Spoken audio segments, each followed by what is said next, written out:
আরাফার দিনের সিয়াম আমরা কবে রাখবো, কোন দিন রাখবো, এই বিষয়টি ওলামাদের মাঝে যথেষ্ট মতভেদ রয়েছে। ওলামা ইকরাম এই ক্ষেত্রে আমরা সকল ওলামা ইকরামের মতগুলোকে একসাথ করলে তিন ধরনের অভিমত আমরা পেয়ে থাকি। একটি অভিমত হচ্ছে আরাফার সিয়াম আমরা সৌদি আরবের সাথে মিলিয়ে রাখবো, অর্থাৎ যেই দিন হাজিরা আরাফার মাঠে উপস্থিত হয় সেই দিনে রাখার পক্ষে কিছু ওলামাদের মত রয়েছে। আরেক পক্ষের ওলামা ইকরাম বলে থাকেন যে না, আরাফার দিন বলতে কুরবানির ঈদের দিনের আগের দিন, সেই হিসেবে আমাদের বাংলাদেশ হিসেবে 9 জিলহজ হয়ে থাকে, অর্থাৎ 9 জিলহজ আরাফার সিয়াম রাখবো। তৃতীয় আরেকটি মত ওলামা ইকরাম বলে থাকেন যেহেতু 2 দিনে হওয়ার সম্ভাবনা আছে, সেক্ষেত্রে আমরা 8 জিলহজ এবং 9 জিলহজ 2 দিনই আমরা সিয়াম রাখবো। এবার যেই দিন হবে সেই দিনটা আল্লাহর কাছে কবুল হবে। তাহলে আমরা 3টি মত পাচ্ছি, একটি হচ্ছে 8 জিলহজ, আর একটি হচ্ছে 9 জিলহজ, আর একটি হচ্ছে 8 জিলহজ এবং 9 জিলহজ দুটি পালন করবে। এই 3টি মতের মধ্য থেকে আমরা কোন অভিমতটি গ্রহণ করব বা আমরা কোনটাকে চুজ করে নেব, কোনটাকে আমরা গ্রহণ করব। আমরা এই 3টার মধ্য থেকে প্রথম যে মতটি ওলামায়ে কেরাম বলে থাকেন তা হচ্ছে 8 জিলহজ আরাফার দিন যখন হাজিরা আরাফার মাঠে উপস্থিত হয়, অর্থাৎ 8 জিলহজ রাখার পক্ষে যারা অভিমত পেশ করে থাকেন তারা ইয়াউম আরাফা বলতে আরাফার মাঠে হাজিরা উপস্থিত হওয়ার দিনকে তারা ধরে থাকেন, তারাও কিছু দলিলের আলোকে বলে থাকেন। আর আরেকটি দ্বিতীয় যে মত তা হচ্ছে আমাদের বাংলাদেশিদের সাথে মিলিয়ে, অর্থাৎ ইয়াউমুন নাহারের আগের দিন, অর্থাৎ ঈদের কোরবানির ঈদের আগের দিন বা 9 জিলহজ রাখার পক্ষে যে অভিমতটি পেশ করে থাকেন সেই মতটি আমার কাছে একটু বেশি গ্রহণযোগ্য মনে হয়। কারণ হচ্ছে আমরা বিভিন্ন হাদিসের দিকে যদি তাকাই, বিশেষ করে মুসান্নাফ ইবনে আবি শায়বা একটি হাদিস রয়েছে, নবী সাল্লাল্লাহু আলাইহি ওয়াসাল্লামের ব্যাপারে বর্ণনা এসেছে আন্নাহু ইউকাব্বিরু বাদা সালাতিল ফজরি মিন ইয়াউমি আরাফা। তাকবীরে তাশরিকের যেই তাকবীরটা শুরু হয় আমরা সকলেই জানি, সেটা আমাদের দেশে আমরা শুরু করি ইয়াউমে আরাফা, অর্থাৎ 9 জিলহজ ফজরের পর থেকে 13 জিলহজ আসর পর্যন্ত। এটা কিন্তু সারা বাংলাদেশের সমস্ত ওলামায়ে কেরাম এবং সকলেই ব্যাপারে একমত যে আমরা আমাদের বাংলাদেশে আমরা তাকবীর শুরু করি 9 জিলহজ ফজরের পর থেকে 13 জিলহজ আসর পর্যন্ত। 9 জিলহজ থেকে যে আমরা শুরু করি ওই দিনটাকে কিন্তু হাদিসের ভাষায় ইয়াউমে আরাফা বা আরাফার দিন বলা হয়েছে। মুসান্নাফ ইবনে আবি শায়বা একদম মুসান্নাফ ইবনে আবি শায়বা স্পষ্ট বলা আছে মিন ইয়াউমি আরাফা, আরাফার দিন ফজরের পর থেকে তিনি শুরু করেছেন। তাহলে 9 জিলহজকে আমরা কিন্তু আরাফার দিন হিসেবে ধরেই তাকবীর শুরু করছি। তাহলে আমরা আরাফার সিয়ামের ক্ষেত্রেও 9 জিলহজকে আমরা সাব্যস্ত করতে পারি। এতে করে কি হবে, সারা বাংলাদেশের মানুষের অন্যান্য যে সিয়াম রাখার বিধান সেটার সাথেও মিল থাকবে। আমরা কিন্তু ঈদুল ফিতরের ঈদ এবং হচ্ছে রমাদানের রোজা বা সিয়াম ইত্যাদি সবগুলো কিন্তু আমরা আমাদের দেশের সাথে মিলিয়ে আমরা রাখছি, সৌদি আরবকে অনুসরণ করে রাখছি না। কাজেই আরাফার সিয়াম রাখার ক্ষেত্রে আমরা এই ঈদের আগের দিন তথা 9 জিলহজের এই দিনে সিয়াম রাখলে ইনশাল্লাহ সিয়াম হয়ে যাবে। প্রিয় হাজরিন, পাশাপাশি আরেকটি কথা বলি, তা হচ্ছে আরাফার সিয়াম অত্যন্ত গুরুত্বপূর্ণ একটি সিয়াম এবং এই দিনটি অত্যন্ত গুরুত্বপূর্ণ একটি দিন। আরাফার সিয়ামের ব্যাপারে নবী সাল্লাল্লাহু আলাইহি ওয়াসাল্লাম বলেছেন এই সিয়ামটি পূর্বের 2 বছরের গুনাহ আল্লাহ তাআলা ক্ষমা করে দিবেন। পূর্বের 1 বছর এবং পরের 1 বছরের সর্বমোট 2 বছরের গুনাহ আল্লাহ ক্ষমা করে দিবেন। সুবহানাল্লাহ, একটি সিয়াম আপনার 2 বছরের অপরাধকে ক্ষমা করিয়ে দিবেন। এছাড়াও আরও ফজিলত রয়েছে। 1 নম্বর ফজিলত বললাম। 2 নম্বর আরাফার দিনের আরেকটি ফজিলত হচ্ছে এই দিনের ব্যাপারে আল্লাহ তাআলা কসম করেছেন। সূরা বুরুজের 3 নম্বর আয়াতে আল্লাহ বলেছেন ওয়া শাহিদি ওয়া মাশহুদ। মাশহুদ বলতে এখানে আরাফার দিনকে বোঝানো হয়েছে। তার মানে আল্লাহ তাআলা কোনো বিষয়ের গুরুত্ব বোঝানোর জন্য তিনি কসম করে থাকেন, আরাফার দিনের ব্যাপারে কসম করেছেন। 3 নম্বর এই দিনের ফজিলত হচ্ছে এই দিনে ইসলাম পরিপূর্ণ হিসেবে ঘোষণা দেওয়া হয়েছে। সূরা মায়েদার 3 নম্বর আয়াতে আল্লাহ তাআলা নাজিল করেছেন এই দিনে আল-ইয়াউমা আকমালতু লাকুম দীনাকুম ওয়া আতমামতু আলাইকুম নি'মাতি ওয়া রাদিতু লাকুমুল ইসলামা দীনা। ইসলাম পরিপূর্ণ বলে যে ঘোষণা সেটা কিন্তু এই দিনেই ঘোষণা দেওয়া হয়েছে। 4 নম্বর এই দিনের আরেকটি ফজিলত হচ্ছে এই দিনে দোয়া কবুল হয়। অনেকে মনে করে থাকেন শুধুমাত্র আরাফার হাজিদের জন্য এই দিনে দোয়া কবুল হয়, আসলে বিষয়টা এমন নয়। অধিকাংশ ওলামায়ে কেরামের মত হচ্ছে যে হাজিরা যেমন এই দিনে দোয়া কবুল হওয়ার যে ফজিলত পাবেন, হাজি সাহেব ছাড়া অন্যদের জন্য এই দিনে দোয়া কবুলের ফজিলতের এই মর্যাদা তারা পাবেন। কাজে এই দিনে আমাদের দোয়া করা উচিত, যেহেতু কবুল হওয়ার সম্ভাবনা খুব বেশি। 5 নম্বর এই দিনের ফজিলত হচ্ছে আল্লাহ তাআলা বনি আদম থেকে তিনি স্বীকৃতি নিয়েছেন এই দিনে। আল্লাহ তাআলা যে প্রশ্ন করেছেন আলাস্তু বিরব্বিকুম, আমি কি তোমাদের রব নই, এই যে প্রশ্ন, এই প্রশ্নটাও কিন্তু এই দিনেই করা হয়েছে। 6 নম্বর এই দিনের ফজিলত হচ্ছে আল্লাহ তাআলা এই দিনে এত অসংখ্য মানুষকে জাহান্নাম থেকে মুক্তি দিবেন, পৃথিবীর অন্য কোনো দিনে এত মানুষকে একদিনে ক্ষমা করবেন বলে কোনো প্রমাণ নেই, কিন্তু এই দিনের ব্যাপারে আলাদাভাবে স্পেসিফিক আলাদা হাদিস রয়েছে, নবী সাল্লাল্লাহু আলাইহি ওয়াসাল্লাম বর্ণনা আছে। তার মানে এই দিনেই সবচেয়ে বেশি তিনি মানুষকে জাহান্নাম থেকে মুক্তি দিবেন। কাজে আমাদের এই দিনে দোয়া করা উচিত, ক্ষমা প্রার্থনা করা উচিত, সিয়াম রাখা উচিত, এবং আমরা আল্লাহ তাআলার কাছে মনের সকল নেক কামনা বাসনাগুলো উপস্থাপন করা উচিত। আল্লাহ তাআলা তৌফিক দান করুন। আরাফার দিন হচ্ছে আল্লাহ সুবহানাহু ওয়া তাআলার কাছে খুবই পছন্দনীয় একটি দিন, যেই দিনের ফজিলতের ব্যাপারে অনেকগুলো বর্ণনা রয়েছে। নবী সাল্লাল্লাহু আলাইহি ওয়াসাল্লামের পক্ষ থেকে এবং আল্লাহ সুবহানাহু ওয়া তাআলার পক্ষ থেকে এই দিনকে বিশেষভাবে সম্মানিত করা হয়েছে। আমরা সংক্ষিপ্ত আকারে এই আরাফার দিনে আমরা কি কি আমল করতে পারি এবং এর ফজিলতগুলো আলোচনা করার চেষ্টা করবো ইনশাআল্লাহ তাআলা। আরাফার দিনের ফজিলত সম্পর্কে প্রথম যে কথা বলা যায় তা হচ্ছে আল্লাহ সুবহানাহু ওয়া তাআলা এই দিনটিকে কেন্দ্র করে তিনি কসম করেছেন। আর আল্লাহ তাআলা যে কোনো শব্দের বা যে কোনো বিষয়ের কসম করার অর্থ হচ্ছে ওই বিষয় বা ওই জিনিসটার মর্যাদা অন্য বিষয়ের চেয়ে বেশি। যে কোনো বিষয়ের মর্যাদা বোঝানোর জন্য আল্লাহ তাআলা সেই বিষয়টির কসম করে থাকেন। যেহেতু আরাফার দিনের ব্যাপারে কসম করেছেন, এ থেকে প্রমাণিত হয় যে আরাফার দিনটি কতটা মর্যাদা সম্পন্ন বা কতটা গুরুত্বপূর্ণ।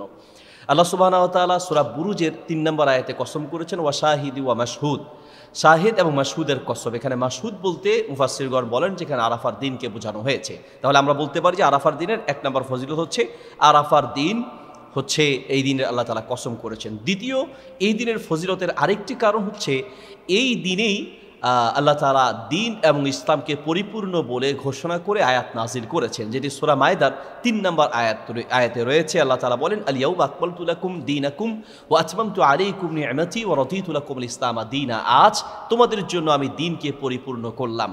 দিনকে পরিপূর্ণ করার যে ঘোষণা দেওয়া হয়েছে সেই দিনটি ছিল আরাফার দিন এবং নবী সাল্লাল্লাহু আলাইহি ওয়াসাল্লামের উপরে এই আয়াতটি নাজিল হয়েছে। তাহলে আমরা বলতে পারি যে দ্বিতীয় যে কারণে আরাফার দিনটিকে ফজিলত বলতে পারি তা হচ্ছে এই দিনেই ইসলাম বা দিনকে পরিপূর্ণ হিসেবে ঘোষণা করা হয়েছে। ৩ নম্বর হচ্ছে এই দিনটি হচ্ছে দোয়া কবুলের অত্যন্ত গুরুত্বপূর্ণ একটি দিন।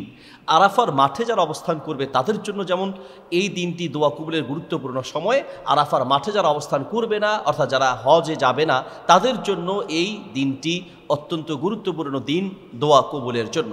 এই জন্য এই দিনটিতে আমাদের বেশি বেশি দোয়ায় মশগুল হওয়া উচিত এবং আল্লাহ সুবহানাহু ওয়া তাআলার কাছে ক্ষমা প্রার্থনা করা উচিত, নিজের মনের সকল চাওয়া আল্লাহর কাছে বলা উচিত।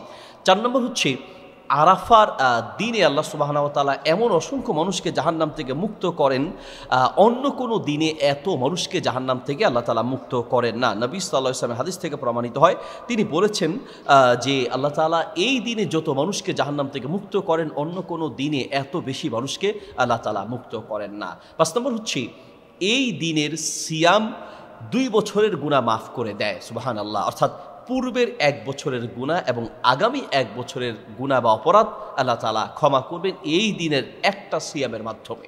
তাহলে আমরা ৫টা ফজিলতের কথা বললাম যে এই দিনের ব্যাপারে আল্লাহ তাআলা কসম করেছেন, এই দিনে ইসলাম বা দিন পরিপূর্ণ হিসেবে ঘোষণা করা হয়েছে, এই দিনের দোয়া আল্লাহ তাআলার কাছে কবুল হয়, এই দিনে সবচেয়ে বেশি মানুষকে জাহান্নাম থেকে মুক্ত করা হয় এবং এই দিনে দোয়া কবুল হয়ে থাকে, এই দিনের সিয়াম ২ বছরের গুনাহ মাফ করে দেয়। একটি প্রশ্ন আমাদের কাছে প্রায় এসে থাকে, তা হচ্ছে আমরা আরাফার দিনের সিয়াম কোন দিন রাখবো? আমরা কি সৌদি আরবের সাথে মিলিয়ে অর্থাৎ জিলহজের ৮ তারিখ, জিলহজ মাসের ৮ তারিখে সৌদি আরবের সাথে মিলিয়ে আমরা আরাফার সিয়াম রাখবো, নাকি আমাদের বাংলাদেশের সাথে মিলিয়ে ৯ জিলহজ আমরা আরাফার দিনের সিয়াম রাখবো? এটি খুবই মতভেদপূর্ণ একটি মাসালা।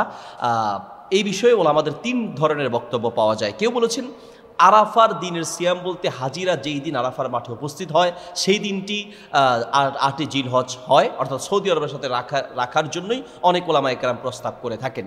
আবার অনেক ওলামায়ে কেরাম বলেন যে না, ৯ জিলহজ হচ্ছে আরাফার দিন, কারণ আরাফার দিনের পরের দিনই হবে ঈদের দিন অর্থাৎ ইয়াউমুন নাহার, তার আগের দিন হচ্ছে ইয়াউমা আরাফা। তাহলে ইয়াউমা আরাফার পরের দিন হচ্ছে ইয়াউমুন নাহার, সেই হিসেবে হচ্ছে আমাদের বাংলাদেশের হিসেবে ৯ জিলহজ আরাফার দিন হয়।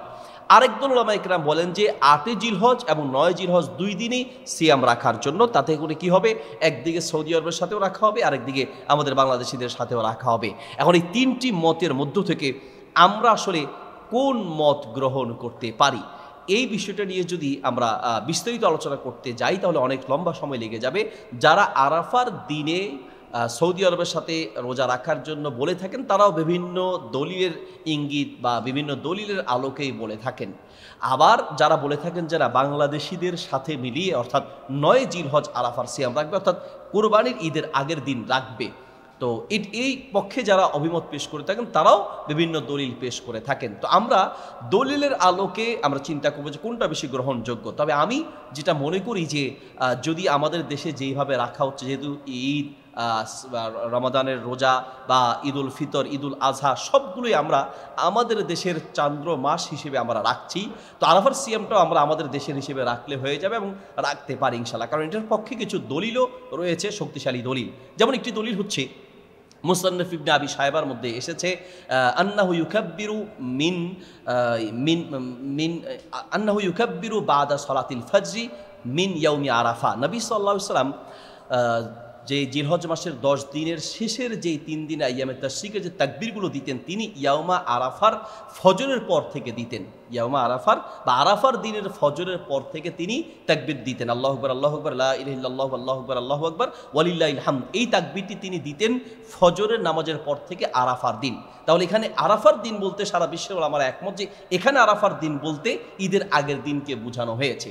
এখানেও কিন্তু শব্দ ইয়ামা আরাফা আছে। তাহলে এই হাদিস অনুযায়ী ইয়ামা আরাফা বলতে আমরা অবশ্যই সারা বাংলাদেশের মানুষ আমরা 9 জিলহজ ফজরের পর থেকে 13 জিলহজ আসর পর্যন্ত আমরা তাকবীরটি দিয়ে থাকি। তাহলে 9 জিলহজ ফজরের পর থেকে যেহেতু আমরা তাকবীরটা দিই এবং ওই দিনকে আমরা তাকবীরের ক্ষেত্রে আরাফার দিন হিসেবে সাব্যস্ত করছি, রোজা রাখার ক্ষেত্রে আমরা ওই দিনকেই আরাফার দিন হিসেবে সাব্যস্ত করতে পারি। আরও বিভিন্ন দলিলের ইঙ্গিত আছে। তাহলে আমরা বলতে পারি যে ঈদের আগের দিন আরাফার দিনের যে সিয়ামের যে রাখার প্রচলন আমাদের বাংলাদেশে আছে আমরা সেটাকে গ্রহণ করতে পারি এবং এটার পক্ষে আলহামদুলিল্লাহ দলিল রয়েছে। জাযাকুমুল্লাহ খাইর। তাহলে মূল কথা আমরা বলতে পারি যে আরাফার দিনের সিয়ামের অনেকগুলো ফজিলত রয়েছে। আমরা এই ফজিলতগুলো জেনে আরাফার দিনের আমলগুলো করার চেষ্টা করব। এই দিনে বেশি বেশি দোয়া করব, জিকির আজকার করব এবং আল্লাহ তাআলার কাছে গুনাহ মাপের জন্য আল্লাহর কাছে আমরা ক্ষমা প্রার্থনা করব। জাযাকুমুল্লাহ খাইর। বারাকাল্লাহু ফিকুম। ওয়াসসালামু আলাইকুম ওয়া রাহমাতুল্লাহ। জিলহজ মাসের প্রথম 10 দিন, এই 10 দিনের ব্যাপারে আল্লাহ তাআলা আলাদাভাবে তিনি কসম করেছেন। আল্লাহ তাআলা কোনো একটি বিষয়ের কসম করার অর্থ ওই বিষয়টির মর্যাদা অন্যান্য বিষয়ের চেয়ে একটু বেশি, এই জন্যই তিনি কসম করে থাকেন, গুরুত্ব বোঝানোর জন্য কসম করে থাকেন। যেমন ওয়ালাস, সময়ের কসম করেছেন, মানুষের জীবনের জন্য সময় খুবই গুরুত্বপূর্ণ, এই জন্য তিনি সময়ের কসম করেছেন। এরপরে সূরা ফাজরে তিনি ওয়াল ফজর, ফজরের কসম করেছেন, যেহেতু ফজরের সময়টা একটি গুরুত্বপূর্ণ সময়। এরপরে ওয়ালায়ালিন আসর, 10 দিনের কসম করেছেন। মুফাসসিরগণ বলেন যেখানে 10 দিন বলতে জিলহজ মাসের প্রথম 10 দিনকে বোঝানো হয়েছে।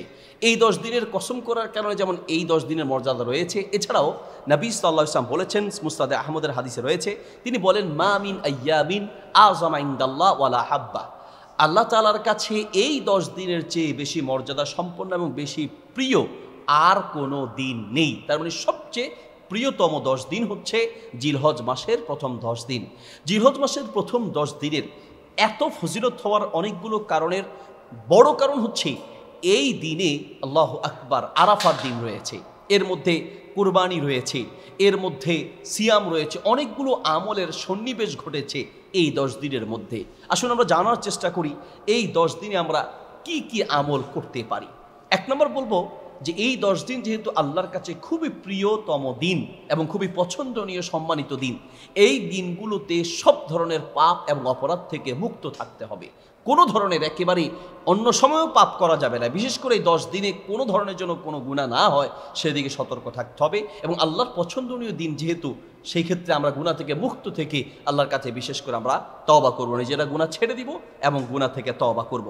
2 নম্বর হচ্ছে যেহেতু পছন্দনীয় দিন, সেই হিসেবে আমরা এই 10 দিন যেই কোনো আমল একটু বেশি করে করব। ফরজ তো গুরুত্ব সহকারে আদায় করবই, অন্যান্য নফল ইবাদতগুলো একটু সময় দিয়ে বেশি বেশি আদায় করার চেষ্টা করব।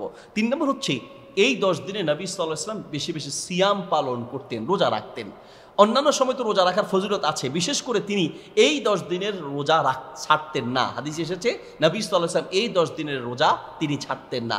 10 দিন যেমন রোজা রাখা যায়, 10 দিনের মধ্যে আমভাবে 10 দিন ঈদের দিন ছাড়া তার আগ পর্যন্ত 9 দিনে আপনি রোজা রাখতে পারেন, অথবা কম বেশি করতে পারেন, অসুবিধা নেই। কিন্তু বিশেষ করে আরাফার দিনের রোজা অবশ্যই রাখার চেষ্টা করতে হবে। আরাফার দিনের সিয়াম রাখলে আগের 1 বছর এবং পরের 1 বছর সর্বমোট 2 বছরের গুনাহ আল্লাহ তাআলা ক্ষমা করে দিবেন।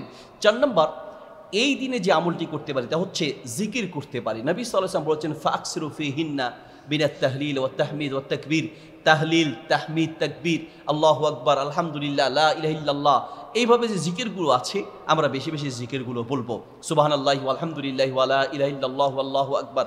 এই জিকিরগুলো আমরা বেশি বেশি করতে পারি, যে কোনো জিকির করতে পারি, কিন্তু বিশেষ করে তাকবীর বলার ব্যাপারে আলাদা ফজিলত রয়েছে। একটি হচ্ছে তাকবীরে আম আর একটি হচ্ছে তাকবীরে মুকাইয়াদ, যেটাকে আমরা তাকবীরে তাশরিক হিসেবে জিলহজ মাসের 9 তারিখ ফজরের পর থেকে জিলহজ মাসের 13 তারিখ আসর পর্যন্ত যে তাকবীরগুলো বলি এটাকে তাকবীরে মুকাইয়াদ বলে, অর্থাৎ তাকবীরে তাশরিক বলে। এটা নির্দিষ্ট সময়, কিন্তু জিলহজ মাসের চাঁদ দেখা যাওয়ার পর থেকেই মূলত আমাদের এই তাকবীরগুলো আমভাবে বলা উচিত। আমাদের সমাজ থেকে হারিয়ে যাওয়া একটা সুন্নাহ বললেই চলে। ওমর রাদিয়াল্লাহু তাআলা আনহু এবং অনেক সাহাবীর আমল পাওয়া যায় যারা বাজারে গিয়ে গিয়ে একটু আওয়াজ করে করে জিলহজ মাসের প্রথম থেকেই তারা এই তাকবীরটা বলতেন, আল্লাহু আকবার, আল্লাহু আকবার, লা ইলাহা ইল্লাল্লাহু, আল্লাহু আকবার, আল্লাহু আকবার, ওয়ালিল্লাহিল হামদ। এই তাকবীরটি তিনি বলতেন। এই তাকবীরগুলো বলার দ্বারা আমরা যদি এখন শুরু করি তাহলে আমরা হারিয়ে যাওয়া সুন্নাহ বাস্তবায়নের একটি ফজিলত আমরা পাবো। আমরা অনেকেই জানি না, কল দিলেও আমরা মানুষকে মোবাইলে শোনায় দিতে পারি, বাজারে গিয়ে শোনাতে পারি। মহিলারা একটু আস্তে আস্তে বলবে এবং পুরুষরা একটু আওয়াজ করে এই তাকবীরটি বলবে। এটা উঠতে চলতে ফিরতে যে কোনো সময় তাকবীরগুলো বলা যেতে পারে। তাহলে জিলহজ মাসের প্রথম 10 দিনের আমরা এই আমলটি বেশি করে করবো ইনশাল্লাহ। মহিলারা একটু আস্তে আস্তে বলবে আর পুরুষরা একটু জোরে জোরে বলবে। এটা নামাজের পরে পড়তে হবে এরকমটা নয়, যে কোনো সময় পড়া যেতে পারে। নামাজের পরে, ফরজ নামাজের পরে যেটা পড়তে হবে সেটা হচ্ছে 9 জিলহজ ফজরের পর থেকে 13 জিলহজ আসর পর্যন্ত ফরজ নামাজের পরে প্রত্যেকটা পুরুষ এবং মহিলা প্রত্যেকেই কমপক্ষে একবার এবং সাধারণ অবস্থায় 3 বার করে পড়বে আল্লাহু আকবার, আল্লাহু আকবার, লা ইলাহা ইল্লাল্লাহু, আল্লাহু আকবার, আল্লাহু আকবার, ওয়ালিল্লাহিল হামদ। জিলহজ মাসের আরেকটি আমল হচ্ছে হজ করা, যাদের তৌফিক আছে তারা হজ করবে। আরেকটি আমল হচ্ছে জিলহজ মাসে কোরবানি করা, যেটা জিলহজ মাসের 10 তারিখ কোরবানি করা। এই আমলগুলোর সন্নিবেশ, অনেকগুলো আমলের সন্নিবেশ ঘটেছে জিলহজ মাসের 10 তারিখে। আসুন আমরা এই 10 দিনকে গুরুত্ব দিয়ে অন্যান্য আমলের পাশাপাশি যে আমলগুলো বলেছি এই আমলগুলো বেশি করে করার চেষ্টা করি। আল্লাহ তাআলা আমাদেরকে তৌফিক দান করুন।